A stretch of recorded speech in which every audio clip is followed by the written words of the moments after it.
Good evening guys, welcome to study with Sunita channel में। एक बार फिर से आपका स्वागत है स्टडी विद सुनीता चैनल में। गाइस, मैं आज आपको जो क्रिया पढ़ाने जा रही हूँ, जो यूपीटीएससी टेट की जो क्लास की मेरी सीरीज चल रही है, उसमें आपको मैं आज क्रिया पढ़ाने जा रही हूँ। क्रिया के ऑलरेडी 2 वीडियो बन चुका था, ठीक है ना। पार्ट 1 पार्ट 2, ठीक है, जिसमें कि पार्ट 1 में मैंने पूरा डिटेल बताया है क्रिया किसे कहते हैं, क्रिया के क्या होता है, ठीक है, धातु, यौगिक, धातु, मूल, सब मैंने से बताया। सेकंड पार्ट में मैंने आपको सकर्मक अकर्मक क्रिया के मुख्य मतलब क्रिया के 2 भेद में आपको सकर्मक और अकर्मक क्रिया बताई है। आज आपकी थर्ड पार्ट, जो आज आपकी क्रिया खत्म हो जाएगी, ठीक है ना। क्रिया का मैंने 3 पार्ट में मैंने पढ़ाया, क्योंकि 10-10 मिनट की वीडियो मैंने 3 बार बना के आपको पढ़ाया है। इसलिए कि एक ही बार अगर मैं 30 मिनट्स का बना देती तो आप शायद नहीं पढ़ते, इसलिए मैंने उसको पार्ट 1 पार्ट 2 पार्ट 3 करके मैंने पढ़ाया है, ठीक है। आज क्रिया का आपको जो चैप्टर है खत्म हो जाएगा। आज क्रिया को पूरी मैं अच्छे से पूरा आपको बता दूंगी, ठीक है।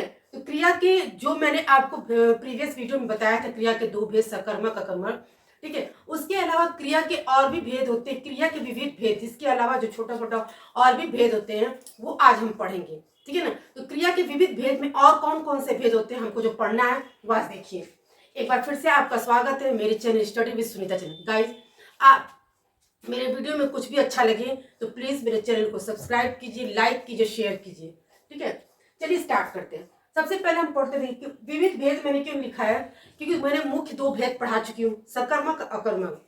आज जो मैं आपको विविध भेद यानी कि उसके अलावा भी जो भेद होते हैं क्रिया के, वो कौन से, जो आपको पढ़ना बहुत जरूरी और जानना भी जरूरी है, क्योंकि इससे एग्जाम में क्वेश्चन बनते हैं, ठीक है ना। इसलिए मैंने लिखा भी रूप और भेद जिन्हें समझना आपको आवश्यक है, ठीक है। देखिए कौन कौन से, सहायक क्रिया, पूर्वकालिक क्रिया, प्रेरणात्मक क्रिया और द्विकर्मक क्रिया। 4 होते हैं, सहायक क्रिया, पूर्वकालिक क्रिया और प्रेरणात्मक क्रिया और द्विकर्मक क्रिया। ये 4 आपके और होते हैं जो आपको पढ़ना जरूरी है, क्योंकि कोई भी वाक्य अगर दे देता है इसमें ये पूछ सकता है जो सहायक क्रिया कौन सी है, पूर्वकालिक क्रिया कौन सी है, द्विकर्मक क्रिया कौन सी है। तो ये आपको कैसे बताएंगे जब आप पढ़े ही नहीं रहेंगे, जब आपको ये समझ में नहीं आएगा कि सहायक क्रिया क्या होती है, पूर्वकालिक क्रिया, तो कैसे आप बताएंगे। तो ये आपको जानना भी जरूरी। जब मैं आपको प्रैक्टिस सेट लेके आऊंगी, जब मैं आपको अभ्यास कराती हूँ, उसमें आपको दिखाऊंगी कि कैसे उसमें क्वेश्चन पूछता है। चलिए सबसे पहले हम पढ़ते सहायक क्रिया। सहायक क्रिया देखिए, मैं उसका नोट भी लिखी और एक एक चीज में बताई हूँ। वीडियो को पूरा देखिएगा और पूरा पढ़ने की कोशिश कीजिएगा, समझने की कोशिश। मैंने एक एक चीज बताया, इसीलिए मैंने वीडियो को पूरा अलग अलग पार्ट में करके बनाए, पूरा एक ही में नहीं बनाया। अगर 40 मिनट का वीडियो में बना देती और एक ही दिन सारा कुछ पढ़ा देती, शायद आपको समझ में नहीं आता। इसीलिए मैंने 10-10 मिनट का वीडियो बना के 3 पार्ट में करके, ताकि आपको पढ़ने में भी मजा आए और समझने के लिए भी आसान हो, ठीक है। 10 मिनट का वीडियो में अगर आप अच्छे से कुछ समझ सकते हैं, इससे बेहतर क्या होगा, ठीक है ना। और 40 मिनट का वीडियो देख के अगर आप बोर हो जाए, इससे कोई बेहतर कोई बात नहीं होगी। इसीलिए मैंने आपको 10 ही मिनट में, देखिए मैं आपको कितने अच्छे समझाती हूँ। देखिए सहायक क्रिया, सहायक मतलब क्या होता है, सहायता करना, किसी चीज की सहायता करना। तो यहाँ पे देखिए कैसा सहायक क्रिया, मुख्य क्रिया की जो सहायता क्रिया, किसी भी वाक्य में मुख्य क्रिया और सहायक क्रिया दोनों होती है। और कभी कभी ऐसा भी होता है कि सहायक क्रिया नहीं होती है, केवल मुख्य क्रिया होती है, ठीक है। ये आपको मैं आगे समझाऊंगी। तो देखिए, तो वाक्य में सहायक क्रिया और मुख्य क्रिया क्या होती है। मुख्य क्रिया की सहायता करने वाले को हम क्या कहते हैं, सहायक क्रिया कहते हैं। अब सबसे पहले हम उदाहरण से समझते हैं। देखिए सहायक क्रिया क्या क्या होगी, जैसे है, हूं, ठीक है ना, हूं, है, फिर रहा, रही, रहे, था, थी, थे। ये सब जो है आपकी सहायक क्रिया, जो मुख्य क्रिया की जो मदद करेगा उसकी ये सहायक क्रिया, ठीक है ना। उसकी मदद करने वालों को क्या होगा, ये सहायक क्रिया। जैसे देखिए मैं खा रहा हूं, तो खा क्या है, ये आपका मुख्य क्रिया है, ठीक है। नहीं, ये पूरा होगा, खा रहा जो है आपका मुख्य क्रिया है।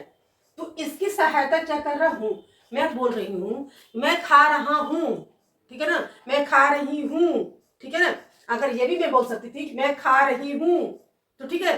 तो इसकी मैं जब मैं खा रहा बोलते तो ये वाक्य पूरा नहीं होता है। कैसा लगता है आप ही खुद सोचिए, क्या आप ये बोलते कि मैं खा रहा, तो क्या ये वाक्य पूरा भी नहीं होता और अच्छा भी नहीं लगता है। इसकी सहायता कौन करता है, हूं, है, हूं। तो इसकी एक सहायक क्रिया हो गई। इसी को हम सहायक क्रिया कहते हैं, कि मुख्य क्रिया आपको खा रहा और इसका जो सहायक क्रिया हूं हो गया। उसी तरह से वह पढ़ता है, ठीक है ना, वह पढ़ता। अगर हम ये बोल देंगे तो क्या आप बताइए इस वाक्य में कुछ अच्छा लग रहा है, क्या ये वाक्य पूरा लगेगा? नहीं, वह पढ़ता। जब तक हम ये नहीं बोलेंगे कि वो पढ़ता है तब तक नहीं मजा आएगा। ठीक है, यानी कि पढ़ता का जो मुख्य क्रिया है उसका सहायक क्रिया क्या हुआ? है। तो हमको लगता है आपको ये बात समझ में आ गई होगी कि मुख्य क्रिया और सहायक क्रिया। ठीक है ना, तो ये मुख्य क्रिया हो गई खा रहा, और पढ़ता क्या हो गया? मुख्य क्रिया। और है हूं करके जो होता था थी थे करके, ये आपका हो जाएगा सहायक क्रिया। अब मैं नोट आपको ये बता रही हूँ तो कि आप बात को समझ लीजिए। किसी भी वाक्य में सहायक क्रिया हो या ना हो, ठीक है ना, ऐसा भी वाक्य होता है क्योंकि सहायक क्रिया मुख्य क्रिया की मदद कर रहा है उसको वाक्य को पूरा करने में। तो सहायक क्रिया हो या ना हो, लेकिन मुख्य क्रिया होगी ही होगी। अगर मुख्य क्रिया नहीं होगी तो वाक्य कैसा है? कोई मतलब ही नहीं। उस वाक्य में जब क्रिया ही नहीं तो क्या मतलब? बिना क्रिया के वाक्य तो कोई मतलब है नहीं। ठीक है, तो मुख्य क्रिया तो होगी होगी। उदाहरण से ही समझ लेते हैं। वह पटना गया, क्या इसमें आपको सहायक क्रिया दिख रही है?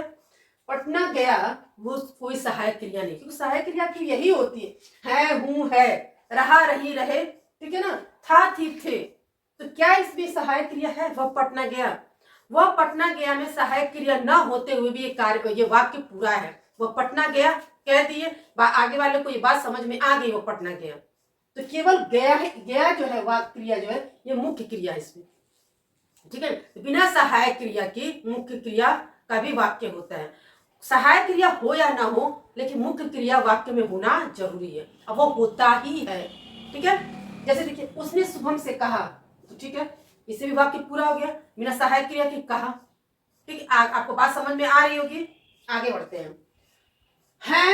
है हूं था थी थे आदि सहायक क्रिया किसी वाक्य में कोई दूसरी क्रिया न हो तो इनमें से मुख्य क्रिया। कहने का मतलब है कि अगर किसी वाक्य में, ठीक है ना, किसी भी वाक्य में दूसरी क्रिया न हो, मतलब मुख्य क्रिया न हो अगर, तो ये मुख्य क्रिया का काम करता है। मतलब जैसे कैसे आप उदाहरण समझ देखिए, जैसे मैं अच्छा हूं। अच्छा आपका क्या है? क्रिया तो है, अच्छा विशेषता बता रही है, विशेषण है। तो लेकिन ये केवल हूं जो है, ये जो हूं है यहीं पे मुख्य क्रिया बन गई। यहाँ सहायक क्रिया नहीं रहेगी। सहायक क्रिया तभी होगी जब मुख्य क्रिया रहेगी, तब सहायक क्रिया होगी, क्योंकि मुख्य क्रिया सहायक क्रिया का काम करता है। लेकिन अगर आपको किसी भी वाक्य में ऐसा वाक्य आपको दिखता है जहां मुख्य क्रिया मतलब नहीं है और हूं है था थी है इस तरह का वाक्य है, तो वही आपका मुख्य क्रिया बन जाता है, क्योंकि मुख्य क्रिया का रहना तो जरूरी है।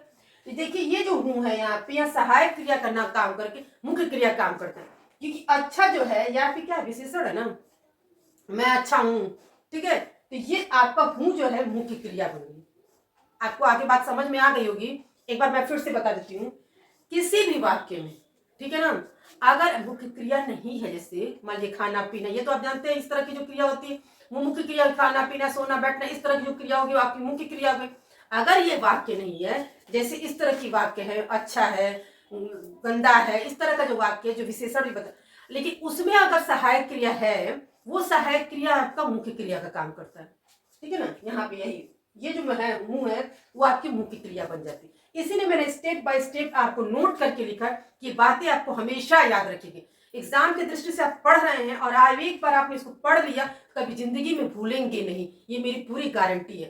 क्योंकि अगर मैं चाहती तो मैं नोट आपको समझा रही हूँ तो आप समझ जाते, लेकिन मैंने लिखा इसीलिए कि जब जब वीडियो देखेंगे तब तब आपको दिमाग में नोट याद रहेगा। ठीक है, क्योंकि बुक्स में नहीं लिखा रहता है कि ये क्या है।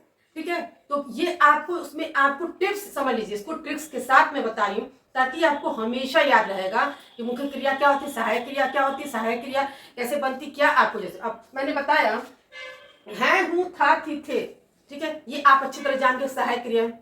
अगर किसी वाक्य में जब मुख्य क्रिया नहीं है, अब कुछ इस तरह का वाक्य है, मैं अच्छा था, मैं गंदा था, बुरा था, ये सब क्या है? बुरा, ये सब तो मुख्य क्रिया है नहीं, ये क्या है? विशेषण है। इसको लेके है हूं था थी जिस तरह का वाक्य अगर आएगा, वो जो आपका वाक्य शब्द है वो आपका मुख्य क्रिया बन जाता है। अब मुझे लगता है आपको अच्छी तरह से समझ में आ गया होगा। ठीक है, अब उसी तरह से देखिए संयुक्त क्रिया, आपको पता ही ना कि क्रिया दो क्रिया होती है जहां पे संयुक्त क्रिया। प्रथम क्रिया मुख्य होती है, ठीक है, और बाकी सहायता करने वाली जो क्रिया होती है यहाँ पे क्या होती है? सहायक क्रिया। ठीक है, वह बैठ गया, ये संयुक्त क्रिया है, बैठ भी गया, बैठना भी क्रिया हो गई, गया भी दो क्रिया हो गई यहाँ पे। वह खा रहा था, इसलिए मैंने ये लिखा है क्योंकि आपको ये समझ में आया संयुक्त क्रिया है। बैठ वो खा रहा था, ये भी संयुक्त क्रिया है। ठीक है, लेकिन देखिए देखिए बच्चे ये गलती कर देते हैं कि जैसे मैंने यहाँ पे है हूँ रहा रही रहे था थी लिखा और गा की नहीं लिखा है, तो वो ये समझ लेते हैं जैसे कि इंग्लिश में गा की गे सहायक क्रिया मानी जाती है, हेल्पिंग वर्ब्स, तो वो समझते हैं कि गा की गे भी क्या हो जाता है, सहायक क्रिया। नहीं, जो गा की गे वाला जो शब्द होता है वो सहायक क्रिया नहीं होता, गा की गे सहायक क्रिया नहीं होता है। ये जिस शब्द में लगा होता है वो प्रत्यय लगा होता है, प्रत्यय को जोड़कर बनाया जाता है, ठीक है ना, वो कभी सहायक क्रिया नहीं होती। सहायक क्रिया सिर्फ यही होते हैं, हूँ है, रहा रही रहे था थी थे करके, ठीक है। जब भी गा गी गे करके आएगा तो आप उसको सहायक क्रिया न समझिएगा, उस शब्द में वो प्रत्यय जुड़ा होगा। उदाहरण के लिए समझते हैं, जैसे मैं खाऊंगा, ये एक वाक्य है, ठीक है ना। इसमें जो खा जो है आपका मूल धातु है, ठीक है ना, ये मूल धातु है। इसमें दो प्रत्यय जुड़ के बना है, कौन सा, ऊ और गा, ठीक है। तब ये बना है आपका खाऊंगा, ना कि गा आपका सहायक क्रिया हो गया, ठीक है ना। कहीं भी वाक्य में ये नहीं लिखा होगा मैं जैसे इसमें आपने देखा मैं खा रहा हूँ अलग से आपका वो शब्द आ रहा है न कि, लेकिन इसमें ऐसा थोड़ा आएगा कहीं मैं खाऊं अलग से जो गा, क्योंकि इसे भी ये जुड़ के बनेगा, यानी कि खा में ही दो प्रत्यय जुड़ के बन गया, खाऊंगा, खाएगा, ठीक है ना। अगर खाएगा भी बोलेंगे तो उसमें भी गा जो है प्रत्यय ही जोड़ के बने। तो गा की गे कभी भी सहायक क्रिया नहीं होती, जिस भी शब्द में गा की गे या जुड़ता है तो वो प्रत्यय होता है, और किसी किसी में दो, जैसे इसमें दो प्रत्यय जुड़ गया तो ये हो गया। गाइस ये था आपका जो मैंने आपको सहायक क्रिया को पूरा डिटेल से समझाया है, जिसको आप कभी भी जिंदगी में नहीं भूल सकते। इसको अच्छे से पढ़िए, ठीक है, और आपको पूरा पूरा आपको अच्छे समझ में भी आ जाएगा, और आपके इसमें से प्रश्न एग्जाम जैसे भी घुमा फिरा कर देगा आप कर लोगे।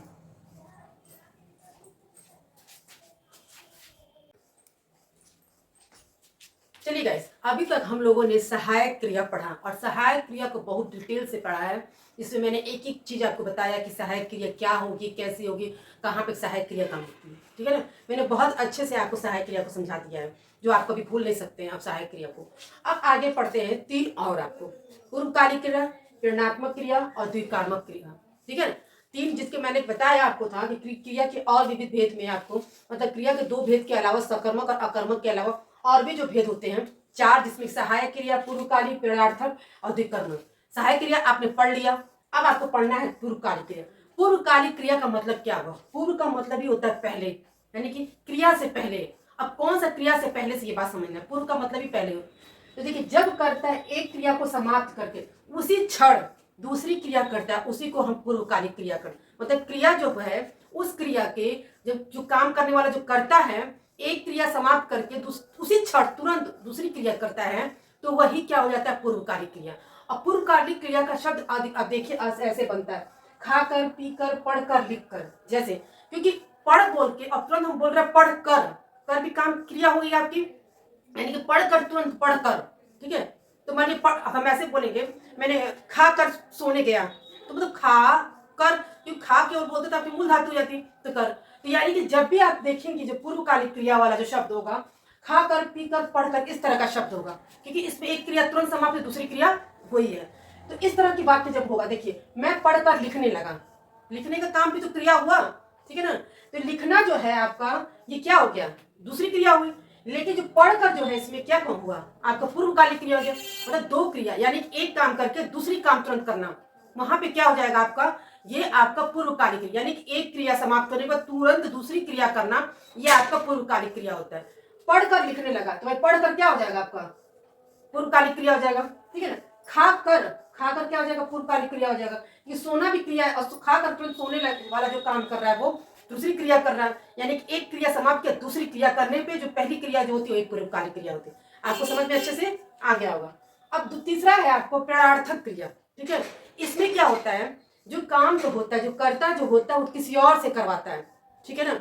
वो जो काम क्रिया करता है वो दूसरे से करवाता है, वही प्रेरणात्मक क्रिया होती है, प्रेरणार्थक क्रिया होती है। जैसे देखिए माँ दाई से बच्चे को दूध पिलवाती है, जो माँ है वो अपने न पिलाकर दाई से बच्चे को दूध पिलवाती है, ये खुद न करके किसी और से, यानी कि दाई से करवा रही है, तो ये पिलवाती जो हो जाएगा आपको प्रेरणार्थक क्रिया हो जाएगी। यानी कि खुद कर, जो काम करने वाला जो करता है वो खुद न करके किसी और से करवाएगा, वहां प्रेरणार्थक क्रिया होगी, ठीक है ना।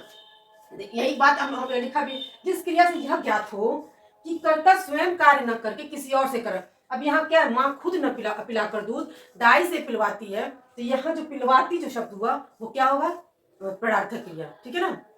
द्विकर्मक क्रिया, द्विकर्मक क्रिया से मतलब वाक्य में जब दो कर्म होगा उसी को हम द्विकर्मक क्रिया कहते हैं। ठीक है। किसी किसी वाक्य में एक कर्म होता है और कहीं कहीं दो कर्म भी होता है। तो जहां दो कर्म वाले होंगे वहां द्विकर्मक क्रिया होती है। जिस क्रिया के दो कर्म होते हैं वही द्विकर्मक क्रिया होती है। जैसे देखिए, शिक्षक विद्यार्थी को पढ़ाता है, शिक्षक विद्यार्थी को पढ़ाते हैं, तो विद्यार्थी क्या हो गया, कर्म हो गया। तो शिक्षक तो आपका कर्ता हो गया, तो विद्यार्थी क्या हो गया, कर्म हो गया। यहाँ अब पढ़ाते क्रिया हो गया यहाँ पे। तो यहाँ पे क्या हो गया आपका जो ये पढ़ाना, देखिए पढ़ाते मुख्य क्रिया हो गया, है आपका सहायक क्रिया हो गया। विद्यार्थी जो हो गया आपका कर्म हो गया, यानी कि इसमें एक कर्म है। ठीक है, इसमें एक कर्म है। और शिक्षक विद्यार्थी को हिंदी पढ़ाते, यानी कि विद्यार्थी और हिंदी, इसमें दो कर्म है। यही हो जाएगा आपका द्विकर्मक, यानी कि ये वाला आपका जो वाक्य है द्विकर्मक क्रिया होगी। ठीक है, तो आपको समझ में आ गया होगा। ऐसे भी बोल सकते हैं एक कर्मक द्विकर्मक। अगर वैसे तो एक कर्मक द्विकर्मक दो क्रिया होगी, तो इसमें भी एक इसको बोलेंगे एक कर्मक, इसको बोल देंगे द्विकर्मक। एक बार फिर से समझ लेते हैं। पूर्वकालिक क्रिया का मतलब होती है कि एक क्रिया करने के तुरंत बाद दूसरी जो क्रिया होती और पहली वाली जो क्रिया होती वही पूर्वकालिक क्रिया हो जाएगी। उदाहरण से मैंने वैसे बताया, जैसे आपको रहेगा खाकर पीकर पढ़कर, इस तरह का शब्द होगा। इस तरह का जो शब्द होगा उसके बाद जो तुरंत कार्य, जैसे यहाँ पे पढ़कर लिखने लगा, तो लिखना दूसरी क्रिया हो गई, उसका पढ़कर क्या हो गया, पहली क्रिया। तो ये पूर्वकालिक क्रिया हो गई। ठीक है ना। वो खाकर सोने लगा, सोने का क्रिया करने गया, लेकिन उसके पहले खाकर गया, तो खाकर क्या हो गया आपका पूर्वकालिक क्रिया। पदार्थक क्रिया कर्ता खुद न करके किसी और से करवाता है। ठीक है ना। अपने खुद न, जैसे जो घर की औरतें खुद काम ना करके दाई से काम करवाती है, तो कर्ता मैं खुद काम नहीं करेंगे, दाई से करवाती है, जो काम करवाती है, तो वो क्या हो जाता है, आपका पदार्थक क्रिया। उदाहरण के लिए मैंने लिखा है, माँ दाई से बच्चे को दूध पिलवाती है, तो खुद न पिलाकर दाई से पिलवाती है, इसीलिए पिलवाती है आपका क्या हो जाएगा, पदार्थक क्रिया। द्विकर्मक क्रिया, देखिए दो तरह का, एक कर्मक द्विकर्मक। तो द्विकर्मक क्रिया का मतलब होता है जिस वाक्य में आपके दो कर्म होते हैं वो द्विकर्मक हो जाएगा। एक होगा तो एक कर्मक। शिक्षक विद्यार्थी को पढ़ाते, इसमें एक कर्म है तो एक कर्मक। और शिक्षक विद्यार्थी को हिंदी पढ़ाते हैं, इसमें दो है, हिंदी और विद्यार्थी, तो द्विकर्मक। गाइस, ये था आपके क्रिया के वो पूरा, मैंने अच्छे से आपके पार्ट 3 में आपको क्रिया की पूरी एक एक चीज मैंने पढ़ा दी, पूरा नोट्स बता दिया आपको कि क्या क्या मतलब उसमें होता है। मैंने पूरा क्रिया का चैप्टर आपको एक एक चीज पढ़ाया, एक एक पूरा अच्छे से क्लियर कर दिया है। और मैं जानती हूँ कि आप वीडियो को पूरा देख के आपको कहीं भी कोई भी डाउट नहीं होगा, कोई भी क्वेश्चन कहीं से भी देगा आप कर लोगे, क्योंकि मैंने बहुत अच्छे से बताया है, एक चीज बताया है, तो आपको कोई डाउट होगा ही नहीं। ठीक है ना। तो वीडियो को पूरा देखिए, पढ़िए और समझिए, आपके लिए बहुत बहुत फायदा होगा। ठीक है, मिलते हैं नेक्स्ट वीडियो में।